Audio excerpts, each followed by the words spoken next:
1 ಅರಸುಗಳು ಅಧ್ಯಾಯ 20. ಆಗ ಪ್ರವಾದಿಯು ತಿರುಗಿ ಇಸ್ರಾಯೇಲ್ಯರ ಅರಸನ ಬಳಿಗೆ ಬಂದು ಅವನಿಗೆ, ಅರಾಮ್ಯರ ಅರಸನು ಮುಂದಿನ ವರ್ಷದಲ್ಲಿ ಇನ್ನೊಮ್ಮೆ ನಿನಗೆ ವಿರೋಧವಾಗಿ ಬರುತ್ತಾನೆ. ಆದುದರಿಂದ ನೀನು ಹೋಗಿ ನಿನ್ನನ್ನು ಬಲಪಡಿಸಿಕೋ.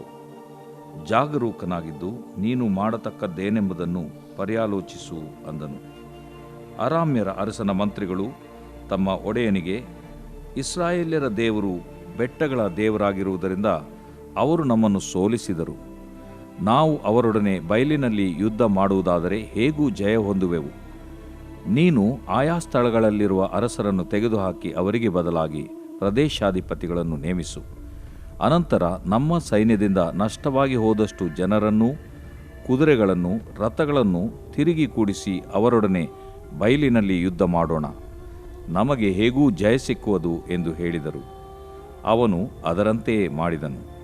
1 ವರ್ಷ ದಾಟಿದ ನಂತರ ಬೆನ್ಹದದನು ಅರಾಮ್ಯರನ್ನು ಕೂಡಿಸಿಕೊಂಡು ಇಸ್ರಾಯೇಲ್ಯರೊಡನೆ ಯುದ್ಧ ಮಾಡುವುದಕ್ಕಾಗಿ ಅಫೇಕಕ್ಕೆ ಹೋದನು. ಇಸ್ರಾಯೇಲ್ಯರು ಕೂಡಿ ಆಹಾರ ಸಾಮಗ್ರಿಗಳನ್ನು ಒದಗಿಸಿಕೊಂಡು ಅವರಿಗೆ ವಿರೋಧವಾಗಿ ಬಂದರು.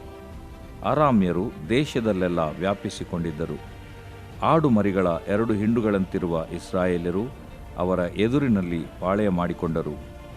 ಆಗ ದೇವರ ಮನುಷ್ಯನು ಇಸ್ರಾಯೇಲ್ಯರ ಅರಸನ ಬಳಿಗೆ ಬಂದು ಅವನಿಗೆ, ಯೆಹೋವನು ಹೀಗನ್ನುತ್ತಾನೆ, ಯೆಹೋವನು ತಗ್ಗುಗಳ ದೇವರಲ್ಲ, ಬೆಟ್ಟಗಳ ದೇವರಾಗಿರುತ್ತಾನೆ ಅಂದುಕೊಂಡು ಬಂದಿರುವ ಈ ಅರಾಮ್ಯರ ಮಹಾಸಮೂಹವನ್ನು ನಿನ್ನ ಕೈಗೆ ಒಪ್ಪಿಸುವೆನು. ಇದರಿಂದ ನಾನು ಯೆಹೋವನೇ ಎಂದು ನಿನಗೆ ಗೊತ್ತಾಗುವುದು ಎಂದು ಹೇಳಿದನು. ಈ 2 ಸೈನ್ಯಗಳು 7 ದಿನಗಳವರೆಗೆ ಎದುರು ಬದುರಾಗಿ ಪಾಳೆಯ ಮಾಡಿಕೊಂಡಿದ್ದವು.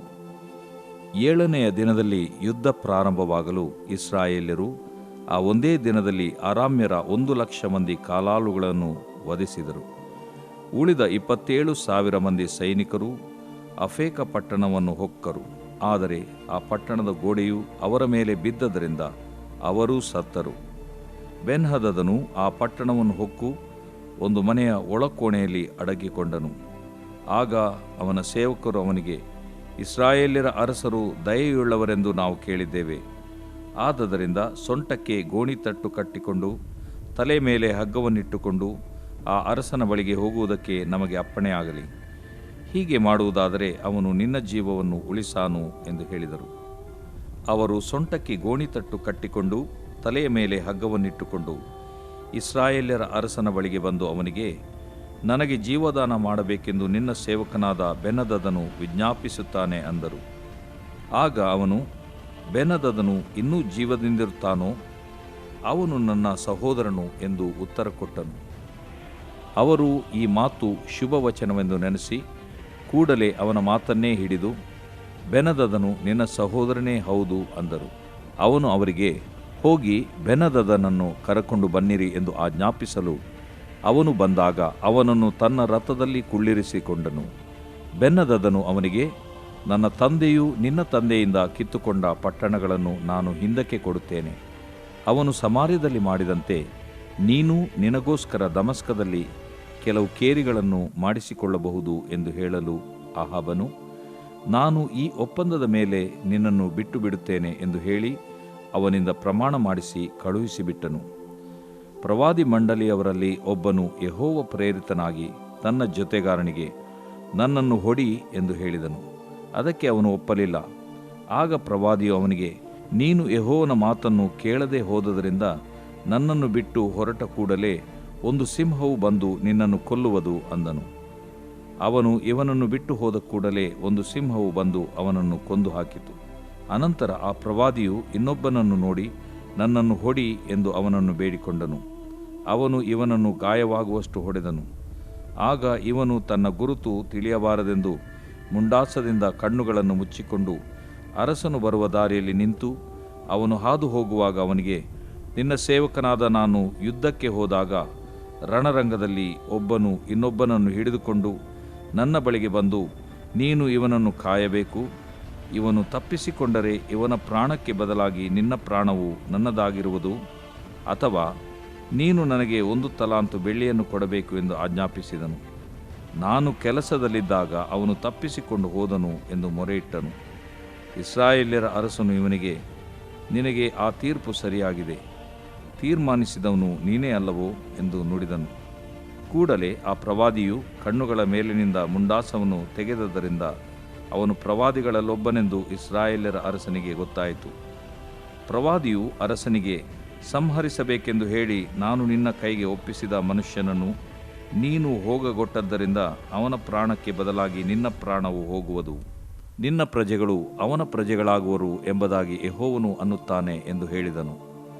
ಇಸ್ರಾಯೇಲ್ಯರ ಅರಸನು ಸಿಟ್ಟಿನಿಂದ ಗಂಟು ಮೋರೆ ಮಾಡಿಕೊಂಡು ಸಮಾರ್ಯದಲ್ಲಿದ್ದ ತನ್ನ ಮನೆಗೆ ಹೋದನು.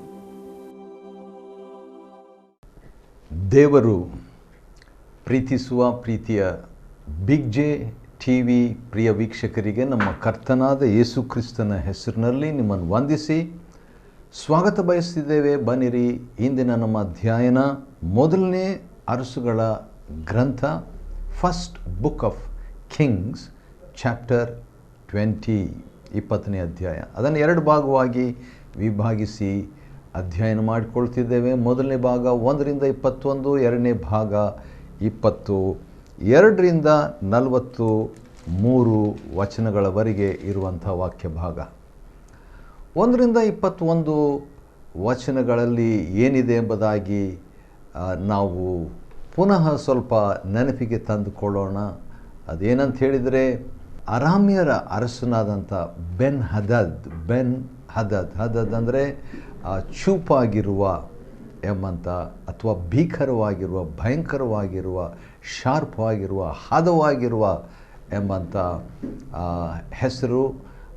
ಬೆನ್ ಹದದ್ ಅಂದರೆ ಹದವಾಗಿರುವವನ ಪುತ್ರ, ಹದಪುತ್ರ, ಚೂಪು ಪುತ್ರ ಅಥವಾ ಚುರುಕಾಗಿರುವಂಥ ಭಯಂಕರ ಪುತ್ರನು ಎಂಬುದಾಗಿ ಅರ್ಥ ಇರುವಂಥ ಈ ಬೆನ್ ಹದದ್ ಅರಾಮ್ಯರ ಅರಸನು ಇವನು ಬಂದುಬಿಟ್ಟು 32 ರಾಜರನ್ನು ಕರ್ಕೊಂಡು ಬಂದು, 1 ರಾಜ ಅಲ್ಲ, 2 ರಾಜ ಅಲ್ಲ, 32 ರಾಜರನ್ನು ಕರ್ಕೊಂಡು ಬಂದುಬಿಟ್ಟು ಇಸ್ರಾಯೇಲರನ್ನು ಅಟ್ಯಾಕ್ ಮಾಡಲಿಕ್ಕೆ ಬರ್ತಾನೆ. ಇಸ್ರಾಯೇಲ್ ಅರಸನಾದಂಥ ಅಹಾಬನು ಹೆದರು ಬಿಡ್ತಾನೆ.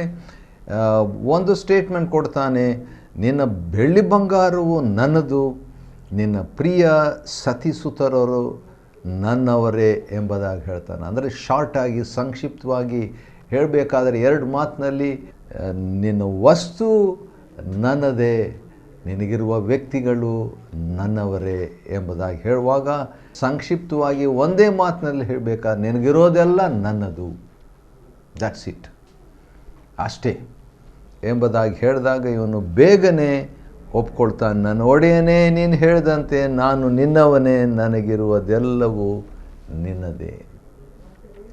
ಈ ಮಾತು ನಾವು ದೇವರಿಗೆ ಹೇಳಿದ್ರೆ ಎಷ್ಟು ಚೆನ್ನಾಗಿರ್ತಿತ್ತು. ವೈರಿ ಹೇಳಿದಾಗಲೇ ಒಪ್ಕೊಂಡ್ಬಿಟ್ಟ ಭಯಪಟ್ಕೊಂಡು. ದೇವರು ಹೇಳಿದಾಗ ಭಯಪಟ್ಟು ನಾವು ಒಪ್ಕೊಳ್ಳೋದು ಬೇಕಾಗಿಲ್ಲ, ಪ್ರೀತಿಯಿಂದ ಒಪ್ಪಿಕೊಳ್ಳೋದೇ ಆತ್ಮೀಕತೆ. Spirituality involves total commitment. ಆತ್ಮಿಕತೆ ಅಂತ ಹೇಳಿದರೆ ನಮ್ಮನ್ನು ಸಂಪೂರ್ಣವಾಗಿ ದೇವರಿಗೆ ಒಪ್ಪಿಸಿಕೊಡೋದು. ನಾನು ನಿನ್ನವನೇ ಸ್ವಾಮಿ, ನನಗಿರೋದೆಲ್ಲ ನಿನ್ನದೇ ಸ್ವಾಮಿ. ಇದನ್ನು ಓದುವಾಗ ನನಗೆ ಒಂದು ವಾಕ್ಯ ನೆನಪಿಗೆ ಬರ್ತದೆ, ಅದನ್ನು ನಾವು ಓದಬೇಕು, ಒಳ್ಳೆಯದಂತ ಅನಿಸ್ತದೆ ನನಗೆ. ಲೂಕನ ಬರೆದ ಸುವಾರ್ತೆ 14ನೇ ಅಧ್ಯಾಯ ನಮ್ಮ ಕರ್ತನಾದ ಯೇಸು ಕ್ರಿಸ್ತನು ಹೇಳಿದಂಥ ಮಾತು. ಆದ ಕಾರಣ ಇದು ಬಹಳ ಶಕ್ತಿಯುತವಾದಂಥ ಮಾತು. ಎಷ್ಟೋ ಜನರು ಯೇಸು ಕರ್ತನ ಹಿಂದೆ ಬರ್ತಾ ಇದ್ದಾಗ ಅವರನ್ನು ಹಿಂದಿರುಗಿ ಯೇಸು ಸ್ವಾಮಿ ನೋಡಿಬಿಟ್ಟು ಒಂದು ಮಾತು ಹೇಳಿದರು.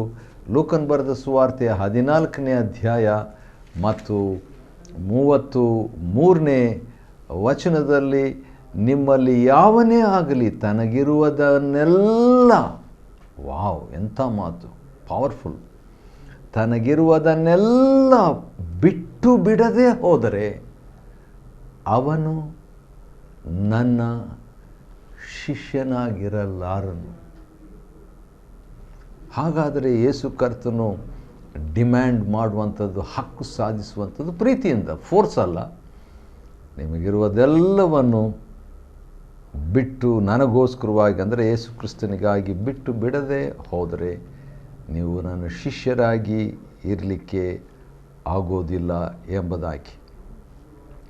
27ನೇ ವಚನ ಕೂಡ ಓದೋದು ಒಳ್ಳೆಯದು. 14ನೇ ಲೂಕನ ಸುವಾರ್ತೆ, ಯಾವನಾದರೂ ತನ್ನ ಶಿಲುಬೆಯನ್ನು ಹೊತ್ತುಕೊಂಡು ನನ್ನ ಹಿಂದೆ ಬಂದ ಹೊರತು ನನ್ನ ಶಿಷ್ಯನಾಗಿರಲಾರನು ಎಂಬುದಾಗಿ. 26 ಕೂಡ ಇನ್ನೂ ಸ್ಟ್ರಾಂಗ್ ಆಗಿದೆ. 26ನೇ ವಚನದಲ್ಲಿ ಲೂಕ 14, ಯಾವನಾದರೂ ನನ್ನ ಬಳಿಗೆ ಬಂದು ತನ್ನ ತಂದೆ, ತಾಯಿ, ಹೆಂಡತಿ, ಮಕ್ಕಳು, ಅಣ್ಣ, ತಮ್ಮಂದಿರು, ಅಕ್ಕ, ತಂಗಿಯರು ಇವರನ್ನು ತನ್ನ ಪ್ರಾಣವನ್ನು ಸಹ ಹಾಗೆ ಮಾಡದಿದ್ದರೆ ಅವನು ನನ್ನ ಶಿಷ್ಯನಾಗಿರಲಾರನು. ಅದೇ ಮಾತು ಬೆನ್ ಹದದ್ ಈ ಅರಾಮ್ಯರ ಅರಸನಾದಂಥ ಆಹಾಬನಿಗೆ ಹೇಳ್ತಾನೆ. ಸಂಕ್ಷಿಪ್ತವಾಗಿ ಶಾರ್ಟಾಗಿ ಹೇಳಬೇಕಾದ್ರೆ ನಿನಗಿರೋದೆಲ್ಲ ನನ್ನದು ಅಂತ ಹೇಳಿದಾಗ ಆಯ್ತು ಅಂತ ಒಪ್ಕೊಳ್ತಾನೆ. ಆದರೆ ಇಸ್ರಾಯೇಲ್ ಹೇಳ್ತಾರೆ ಬೇಡ, ಒಪ್ಕೋಬೇಡ ಅಂತ ಹೇಳ್ಬಿಟ್ಟು, ಆಗ ಒಪ್ಕೊಳ್ಳಿಲ್ಲ ಅಂತ ಹೇಳ್ಬಿಟ್ಟು ಯುದ್ಧ ಸ್ಟಾರ್ಟ್ ಆಗ್ತದೆ. ಯುದ್ಧ ಸ್ಟಾರ್ಟ್ ಆದಾಗ ಒಂದು ಕಡೆ 32 ರಾಜರು, ಬೆನ್ ಹದದನು, ಒಂದು ಕಡೆ ಆಹಾಬನು, ಇಸ್ರಾಯೇಲ್ ಅರಸನು ಮತ್ತು ಸುಮಾರು 232 ಸೇವಕರು, ಕೆಲಸದವರು ಮತ್ತು 7,000 ಸೈನಿಕರು ಇರ್ತಾರೆ. ಆದರೆ ಆಶ್ಚರ್ಯ ಏನಂತ ಹೇಳಿಬಿಟ್ಟು ನೋಡುವಾಗ ದೇವರು ಅವರಿಗೆ ಜಯ ಕೊಟ್ಬಿಡ್ತಾನೆ ರೀ. ಯಾರಿಗೆ ಜಯ ಕೊಡ್ತಾನೆ? ಇಸ್ರಾಯೇಲ್ರಿಗೆ ಜಯ ಕೊಡ್ತಾನೆ. ಈ 232 ಜನರ ಮುಖಾಂತರವಾಗಿ ಜಯ ಕೊಡ್ತಾನೆ. 7,000 ಜಯದ ಮುಖಾಂತರವಾಗಿ, ಸೈನಿಕರ ಮುಖಾಂತರವಾಗಿ ಜಯ ಕೊಟ್ಬಿಡ್ತಾನೆ. ಜಯ ಹೊಂದಿದ ಮೇಲೆ ಸ್ವಲ್ಪ ಕಾಲ ಅವನು ವಾರ್ ಇರೋದಿಲ್ಲ. ಆದರೆ ಒಬ್ಬ ಪ್ರವಾದಿ ತಿರುಗಿ ಇಸ್ರಾಯೇಲ್ ಅರಸನ ಬಳಿಗೆ ಬಂದುಬಿಟ್ಟು 22ನೇ ವಚನ, first Kings chapter 20 and verse 22, ಮೊದಲನೇ ಅರಸುಗಳ ಗ್ರಂಥ 20ನೇ ಅಧ್ಯಾಯದ 22ನೇ ವಚನದಲ್ಲಿ ಪ್ರವಾದಿಯು ತಿರುಗಿ ಇಸ್ರಾಯೇಲ್ ಅರಸನ ಬಳಿಗೆ ಬಂದು ಅವನಿಗೆ, ಅರಾಮ್ಯರ ಅರಸನು ಮುಂದಿನ ವರ್ಷದಲ್ಲಿ ಇನ್ನೊಮ್ಮೆ ನಿನಗೆ ವಿರುದ್ಧವಾಗಿ ಬರ್ತಾನೆ, ಮತ್ತೆ ಬರ್ತಾನೆ. ಈಗ ಜಯ ಸಿಕ್ಬಿಡ್ತು, ಗುಡ್. ಈಗ ಹೋಗ್ಬಿಟ್ಟ, ಗುಡ್, ಒಳ್ಳೆಯದು. ಆದರೆ ಮುಂದಿನ ವರ್ಷ ಮತ್ತೆ ಬರ್ತಾನೆ ಅವನು. ಬೆನ್ ಹದದನ್ನು ಮತ್ತೆ ಯುದ್ಧಕ್ಕೆ ಬರ್ತಾನೆ. ಕೆಲವು ಸಾರಿ ನಮಗೆ ನಮ್ಮ ಜೀವನದಲ್ಲಿ ಹಾಗೆ ಆಗ್ತಿರ್ತದೆ. ಜಯ ಸಿಕ್ಬಿಡ್ತು ಅಂತ ಹೇಳಿದಾಗ ಸ್ವಲ್ಪ ರೆಸ್ಟು, ಆಮೇಲೆ ಮತ್ತೆ ಇನ್ನೊಂದು ಪ್ರಾಬ್ಲಮ್, ಇನ್ನೊಂದು ಟೆನ್ಷನ್, ಇನ್ನೊಂದು ಹೋರಾಟ, ಇನ್ನೊಂದು ಪ್ರಾರ್ಥನೆಯ ವಿಷಯ, ಇನ್ನೊಂದು ಸವಾಲು, ಇನ್ನೊಂದು ಇಕ್ಕಟ್ಟು. ಈ ರೀತಿಯಾಗಿರುವಾಗ ದೇವರ ಸಹಾಯದಿಂದಲೇ ನಾವು ಜಯಿಸಬೇಕು. ನಮ್ಮ ಶಕ್ತಿಯಿಂದಾಗಲಿ ನಮ್ಮ ಭಕ್ತಿಯಿಂದಾಗಲಿ ಅಲ್ಲ, ಅದು ದೇವರ ಆತ್ಮನ ಶಕ್ತಿಯಿಂದ, ದೇವರ ಕೃಪೆಯಿಂದ, ದೇವರ ಫೇವರ್, ದೇವರ ಮೆಚ್ಚುಗೆಯಿಂದ ನಾವು ಮುಂದೆ ಹೋಗತಕ್ಕದ್ದು. ಆದ ಕಾರಣ ಇನ್ನೊಮ್ಮೆ ನಿನಗೆ ವಿರುದ್ಧವಾಗಿ ಬರ್ತಾನೆ, ಆದುದರಿಂದ ನೀನು ಹೋಗಿ ನಿನ್ನನ್ನು ಬಲಪಡಿಸಿಕೋ, ಜಾಗರೂಕನಾಗಿದ್ದು ನೀನು ಮಾಡತಕ್ಕದ್ದೇನೆಂಬುದನ್ನು ಯೋಚಿಸು ಅಂತ ಹೇಳ್ತಾನೆ ರೀ. ಈಗ ಒಂದು ವಿಷಯ ದಯವಿಟ್ಟು ಗಮನಿಸಿ, ಅದೇನಂತ ಹೇಳಿದರೆ, ಮುಂದಿನ ವರ್ಷ ಯುದ್ಧಕ್ಕೆ ಬರ್ತಾನೆ ವೈರಿ. ಆದರೆ ಏನು ಮಾಡಬೇಕು? ಒಂದು ಇಲ್ಲಿ ಹೇಳಲಾಗಿದೆ, ಬಲಪಡಿಸಿಕೋ, ಬಲಪಡಿಸಿಕೋ, ನಿನ್ನನ್ನು ಬಲಪಡಿಸಿಕೋ. ಈಗ ನೋಡಿರಿ, ಯಾವುದಾದ್ರೂ ಒಂದು ದೇಶ ಇನ್ನೊಂದು ದೇಶದ ಮೇಲೆ ಯುದ್ಧಕ್ಕೆ ಬಂದಾಗ ಆ ಯುದ್ಧಕ್ಕೆ ಬರೋ ಮುಂಚೆನೇ ಬಲಪಡಿಸ್ಕೊಳ್ತಾರ, ಟ್ರೈನಿಂಗ್ ಹೊಂದ್ತಾರ.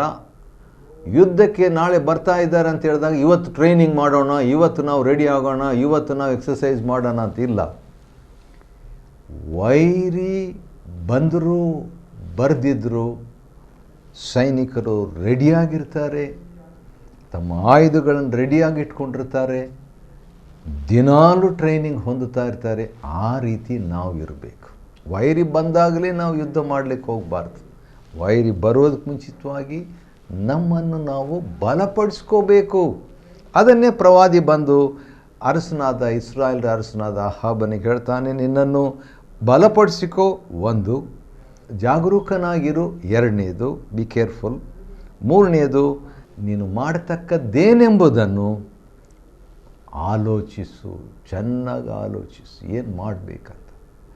ಆದರೆ ಅವನು ಚೆನ್ನಾಗಿ ಆಲೋಚನೆ ಮಾಡಿರಲ್ಲ. ಮೊದಲನೇದು ಚೆನ್ನಾಗಿ ಮಾಡಿರ್ತಾನೆ, ಬಲಪಡಿಸ್ಕೊಂಡಿರ್ತಾನೆ. ಎರಡನೇದು ಚೆನ್ನಾಗಿ ಮಾಡಿರ್ತಾನೆ, ಜಾಗರೂಕನಾಗಿರ್ತಾನೆ. ಆದರೆ ಆಲೋಚನೆಯಲ್ಲಿ ಸ್ವಲ್ಪ ಹೆಚ್ಚು ಕಡಿಮೆ ಆಗಿಬಿಡ್ತದೆ, ಮಿಸ್ಟೇಕ್ ಆಗ್ತದೆ. ಅದು ದೊಡ್ಡ ಮಿಸ್ಟೇಕು. ಏನೆಂಬುದಾಗಿ ಮುಂದೆ ನಾವು ನೋಡಿಕೊಳ್ಳೋಣ. ಅರಾಮ್ಯರ ಅರಸನ ಮಂತ್ರಿಗಳು ತಮ್ಮ ಒಡೆಯನಿಗೆ ಬಂದು ಏನು ಹೇಳ್ತಾರೆ, ಇಸ್ರಾಯೇಲ್ರ ದೇವರು ಬೆಟ್ಟಗಳ ದೇವರಾಗಿರುವುದರಿಂದ ಅವರು ನಮ್ಮನ್ನು ಸೋಲಿಸಿದರು. ಈಗ ವೈರಿ ಪ್ಲ್ಯಾನ್ ಮಾಡ್ತಾ ಇದ್ದಾನ್ರಿ. ಬೆನ್ ಹದದ್ ಜೊತೆಯಲ್ಲಿ ಮಂತ್ರಿಗಳು ಪ್ಲ್ಯಾನ್ ಮಾಡ್ತಾ ಇದ್ದಾರೆ. ಏನಂತ? ನಾವು ಬೆಟ್ಟದ ಮೇಲೆ ನಿಂತ್ಕೊಂಡು ವಾರ್ ಮಾಡಿದರೆ ಸೋತೋಗ್ತೇವೆ. ಯಾಕಂದರೆ ಇಸ್ರಾಯೇಲ್ರ ದೇವರು ಬೆಟ್ಟಗಳ ದೇವರು. ಯಾಕಂದರೆ ಕರ್ಮೇಲ್ ಬೆಟ್ಟ, ಕಲ್ವಾರಿ ಬೆಟ್ಟ, ಈ ರೀತಿಯಾಗಿ ಬೇರೆ ಬೇರೆ ಬೆಟ್ಟಗಳು ಇರೋದರಿಂದ ಬೆಟ್ಟದ ಮೇಲೆ ನಾವು ಯುದ್ಧ ಮಾಡಿದರೆ ನಾವು ಸೋತೋಗ್ಬಿಡ್ತೀವಿ. ಯಾಕಂದರೆ ಇಸ್ರಾಯೇಲ್ರ ದೇವರು ಬೆಟ್ಟಗಳ ದೇವರು ಎಂಬುದಾಗಿ ಈ ಮಂತ್ರಿಗಳು ಬೆನ್ ಹದದ್ನಿಗೆ, ವೈರಿಗೆ ಸ್ವಲ್ಪ ಆಲೋಚನೆ ಕೊಡ್ತಾರೆ. ಆದ ಕಾರಣ ನಾವು ಇಸ್ರಾಯೇಲ್ ಮೇಲೆ ಗೆಲ್ಲಬೇಕಾದ್ರೆ ಸೀಕ್ರೆಟ್ ಏನು? ಬೆಟ್ಟಗಳ ಮೇಲೆ ಅಲ್ಲ, ನಾವು ಫೀಲ್ಡ್ ಬಯಲಿನಲ್ಲಿ ಯುದ್ಧ ಮಾಡಬೇಕು ಅಂತ ಹೇಳ್ಕೊಡ್ತಾರೆ. ಆವಾಗ ನಮ್ಗೆ ಜಯ ಸಿಕ್ಬಿಡ್ತದೆ ಇಸ್ರಾಯೇಲ್ರ ಮೇಲೆ ಅಂತ ಹೇಳ್ಬಿಟ್ಟು ಮತ್ತೆ ಯುದ್ಧಕ್ಕೆ 1 ವರ್ಷ ಆದಮೇಲೆ 26ನೇ ವಚನ, 1 ವರ್ಷ ದಾಟಿದ ಮೇಲೆ ಮತ್ತೆ ಬೆನ್ ಹದದ್ ಯುದ್ಧಕ್ಕೆ ಅರಾಮ್ಯರನ್ನು ಕೂಡಿಸಿಕೊಂಡು ಇಸ್ರಾಯೇಲರೊಡನೆ ಯುದ್ಧ ಮಾಡುವುದಕ್ಕೆ ಆಫೇಕಕ್ಕೆ ಬರ್ತಾನ್ರಿ. ಬಂದಾಗ ಏನಾಗ್ತದೆ? ಇಸ್ರಾಯೇಲರು ಕೂಡ ರೆಡಿಯಾಗಿದ್ದಾರೆ.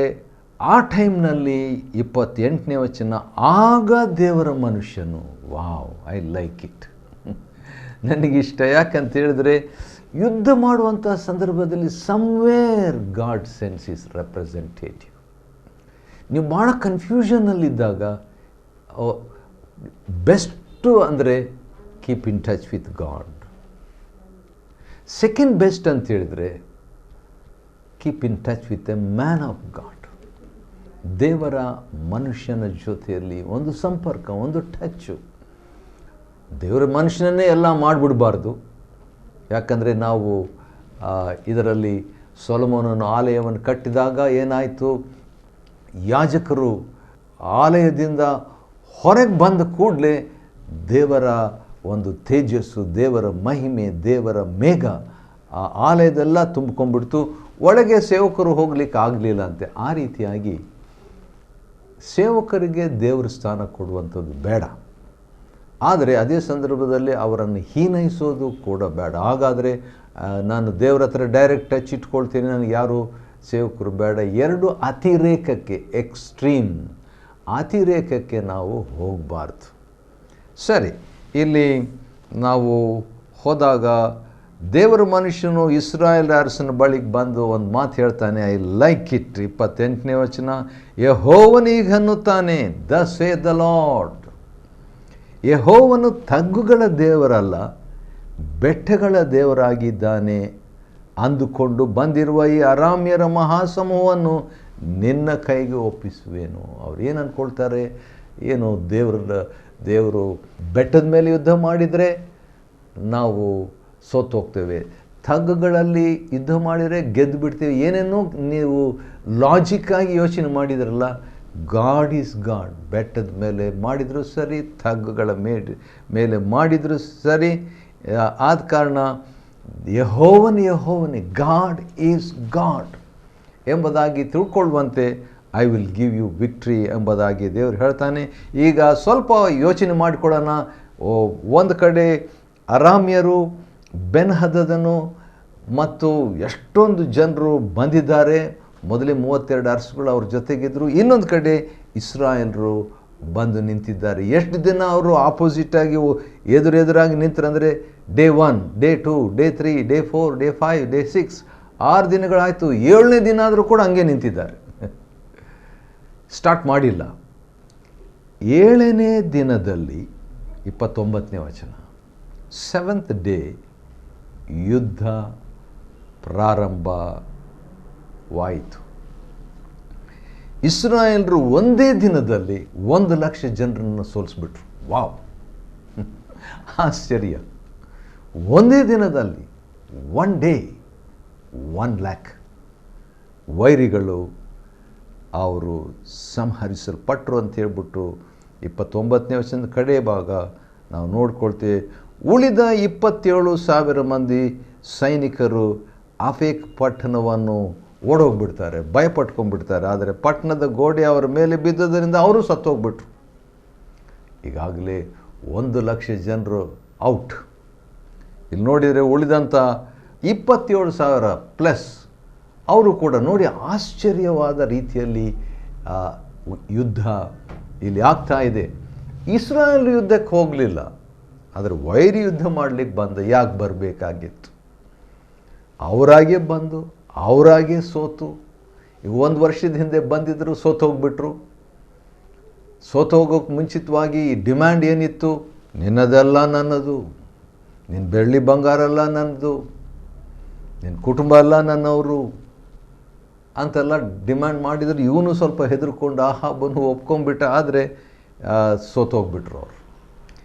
ಈ 1 ವರ್ಷ ಆದಮೇಲೆ ಇನ್ನೊಂದು ಸರಿ ಬಂದು, ಇಲ್ಲ ಬೇರೆ ಸ್ಟ್ರಾಟಜಿ ನಾವು ಚೇಂಜ್ ಮಾಡೋಣ, ವಿಧಾನ ಚೇಂಜ್ ಮಾಡೋಣ, ಬೆಟ್ಟಗಳ ಮೇಲೆ ಅಲ್ಲ ತಗ್ನಲ್ಲಿ ಯುದ್ಧ ಮಾಡೋಣ, ನಾವು ಜಯ ಸಿಗ್ತದೆ ಅಂತ ಹೇಳಿದಾಗ ದೇವ್ರ ಬಗ್ಗೆ ಅವ್ರು ಹೇಳಿದರು.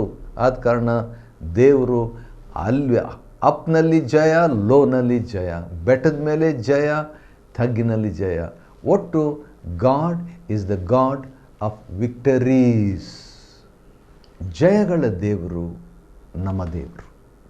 ಇದನ್ನು ಪ್ರೂವ್ ಮಾಡಲಿಕ್ಕೆ ದೇವ್ರ ಮನುಷ್ಯನ ಬಂದ ಪ್ರವಾದಿನಿ ಮಾತನ್ನು ಆಹಾಬನಿಗೆ ಹೇಳ್ತಾನೆ. ಈ ಆಹಾಬನ ಬಗ್ಗೆ ನೋಡುವಾಗ ನನಗೆ ಆಶ್ಚರ್ಯ, ಯಾಕಂದರೆ ಕಂಪ್ಲೀಟಾಗಿ ರಾಂಗ್ ಡಿಸಿಷನ್ ಮಾಡಿಬಿಟ್ಟಿದ್ದ.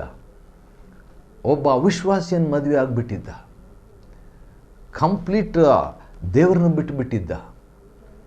ಸಂಪೂರ್ಣವಾಗಿ ದೇವಜನರನ್ನು ಎಲ್ಲರನ್ನು, ಇಸ್ರಾಯೇಲ್ರನ್ನು, ದೇಶವನ್ನೇ ಏನು ಮಾಡಿಬಿಟ್ಟ, ತಪ್ಪು ದಾರಿಯಲ್ಲಿ ದೇವ್ರನ್ನ ಬಿಡುವಂಥ ರೀತಿಯಲ್ಲಿ ಇದ್ದುಬಿಟ್ಟು 450 ಜನ ಸುಳ್ಳು ಪ್ರವಾದಿಗಳನ್ನು ಬೇರೆ ಇಟ್ಕೊಂಡು ಅಂಥ ಆ ಮಟ್ಟಿಗೆ ಜೀವಿಸಿದಂಥ ಈ ವ್ಯಕ್ತಿ ಈಗ ಜಯದ ಮೇಲೆ ಜಯವನ್ನು ಹೊಂದುತ್ತಾ ಇದ್ದಾನೆ.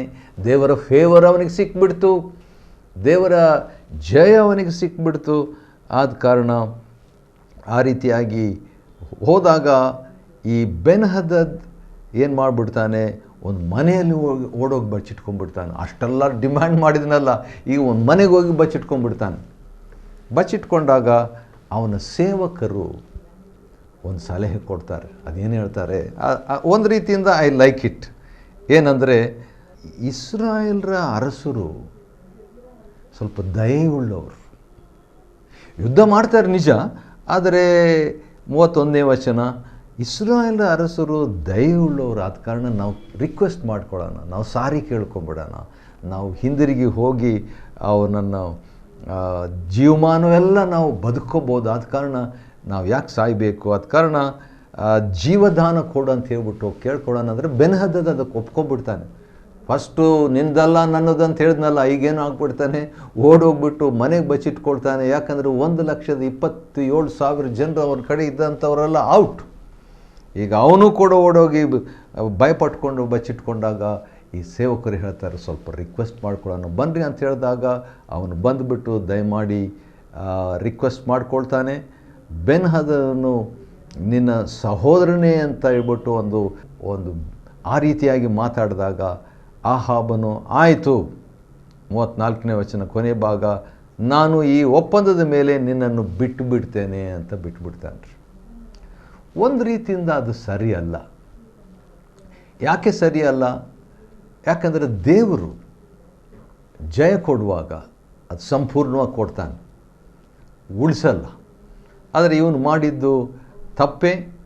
ಆನಂತರ ಆ ಪ್ರವಾದಿ ಬಂದು ಹೇಳ್ತಾನೆ, ನೀನು ಆ ರೀತಿಯಾಗಿ ಮಾಡಬಾರ್ದಾಗಿತ್ತು, ವೈರಿಯನ್ನು ನೀನು ಬಿಡಬಾರ್ದಾಗಿತ್ತು. ಹಳೆ ಒಡಂಬಡಿಕೆಯಲ್ಲಿ ಬಿಟ್ಟದ್ದರಿಂದ ಆ ವೈರಿಯ ಬದಲಾಗಿ ನಿನ್ನ ಪ್ರಾಣ ಹೋಗ್ತದೆ, ನಿನ್ನ ಜನರು ಅವನ ಜನರಾಗ್ಬಿಡ್ತಾರೆ ಎಂಬಂಥ ಮಾತನ್ನು ಪ್ರವಾದಿ ಬಂದು ಹೇಳಿದಾಗ ಅವನಿಗೆ ಭಾಳ ಅಪ್ಸೆಟ್ ಮಾಡ್ತಾನೆ. 43ನೇ ವಚನ, ಅರಸನು ಸಿಟ್ಟಿನಿಂದ ಗಂಟು ಮುಖ ಮಾಡಿಕೊಂಡು ಮುಖ ಬಾಡಿ ಅವನು ಸಮಾರ್ಯದಲ್ಲಿದ್ದ ತನ್ನ ಮನೆಗೆ ಹೋಗ್ಬಿಡ್ತಾನೆ. ಹೌದು, 1ನೇ ಅರಸುಗಳ ಗ್ರಂಥ 20ನೇ ಅಧ್ಯಾಯವನ್ನು ಅಧ್ಯಯನ ಮಾಡಿಕೊಳ್ಳುವಂತೆ ದೇವರು ಕೊಟ್ಟ ಕೃಪೆಗಾಗಿ ಆತನಿಗೆ ಸ್ತೋತ್ರವಾಗಲಿ. ದೇವರು ನಿಮ್ಮನ್ನು ಆಶೀರ್ವದಿಸಲಿ.